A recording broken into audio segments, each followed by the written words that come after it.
You know, we're always hearing about AI as this massive disruptor, right? The job killer. But what if, in some parts of the world, it's actually a savior? Today, we're going to look at this incredible story coming out of Bangladesh, where artificial intelligence isn't replacing journalists, it's actually giving them the power to reclaim their voice. Just look at this. This one image really says it all. This isn't a story about huge billion-dollar media corporations. It's about change happening from the ground up. It's about one reporter with a phone that can afford, starting something that feels like a revolution. Let's get into it. So you might see a live stream here or hear about a new voice bot over there, but these aren't just random isolated events. They're actually signals of a much bigger trend. There's a real movement building, one that uses technology not just for tech's sake, but with a deep, genuine empathy for the people it's meant to serve. And this, right here, is the absolute key. This isn't about taking an old newspaper and just, slapping it online. It's about a fundamental shift in power. For way too long, the big stories were decided in the national urban hubs. This movement is all about handing the power of the narrative back to the regions, back to the local people themselves. But to really get why this revival is such a big deal, we've got to look back at what was being lost. See, before this whole tech-powered movement kicked off, local news in Bangladesh, well, it was facing a pretty serious crisis. Let's unpack how that happened. So, right after independence, local papers and radio were the lifeblood of their communities. They were resilient. But then the digital age hit, and you'd think that would be a good thing, right? Well, not so much. As this timeline shows, the national papers made the jump online, but the smaller, regional outlets, they just couldn't keep up. By the mid-2010s, a ton of them had either closed up shop or, maybe even worse, they'd become mouthpieces for special interests. And this gets to the absolute core of the problem. I mean, think about it.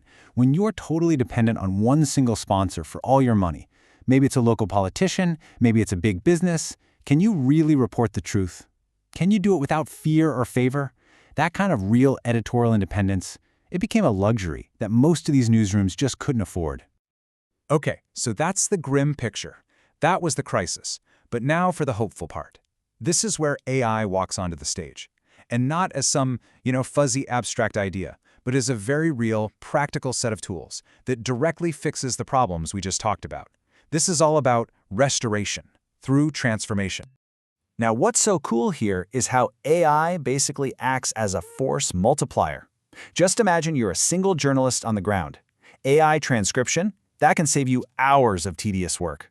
Sentiment analysis, that lets you see trends bubbling up on social media before they become huge stories. And voice-to-text? Wow, that is a total game changer for publishing in indigenous languages, making sure every community gets to tell its story in its own voice. But it's not just about saving time. AI also goes right after that huge economic problem. So instead of having to rely on one big sponsor, it helps create lots of smaller, independent streams of income. It can connect small local businesses with local customers, make custom subscription plans actually work outside of big cities, and just slash the costs of running everything. It makes journalism sustainable again. And this is where it gets really clever. This shows a whole new way of thinking. You don't need a massive Silicon Valley budget to do this. Instead, journalists are getting together and forming co-ops.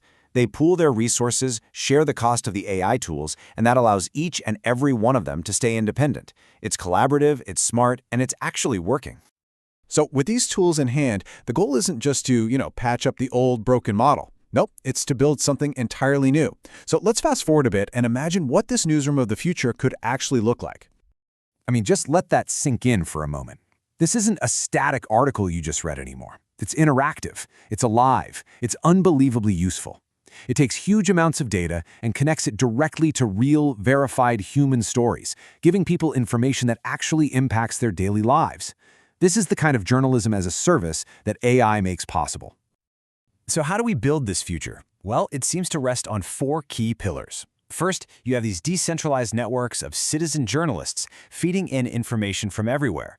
Then you have powerful AI systems that verify everything and, crucially, weed out deepfakes. Next, AI translation tools make sure language isn't a barrier.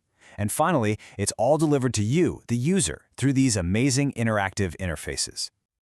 Okay, but here's the catch, and it is a huge one. This whole thing falls apart if you just try to import some generic AI model from somewhere else. For any of this to work, the AI has to be trained on the ground. It has to understand the local dialects. It has to be familiar with the local problems, and it needs to be sensitive to the local culture. It has to be of the community, for the community. And of course, anytime you're talking about this kind of power, you absolutely have to talk about responsibility. This technology is, without a doubt, a double-edged sword. So it is critical, absolutely critical, to build in the ethical guardrails right from the very start. You've got this constant tug-of-war, right? On one side, you've got some pretty scary risks. Algorithms that bake in existing biases, news that becomes totally generic and cookie-cutter, or a world where truth is just whatever gets the most clicks. But on the other side, you have the human safeguards. Things like constant audits for bias, having actual human editors and ethicists in the loop, and making sure every single decision is transparent and traceable. At the end of the day, it's really this simple. The technology is just a tool. It's an incredibly powerful one for sure, but it's still just a tool. The whole point is to use it to amplify our own humanity, our own empathy, to make things more equitable, not to replace that essential human spirit that's at the heart of all good journalism. I love this quote. I mean, how great is that? It's such a perfect way to reframe this whole conversation. AI isn't some threat that's going to destroy journalism's identity. It's a tool that gives it the strength, the backbone, to stand up straight and tall in this crazy modern world. And here's another way to think about it that I think is just perfect. A scaffold doesn't actually build the building, right?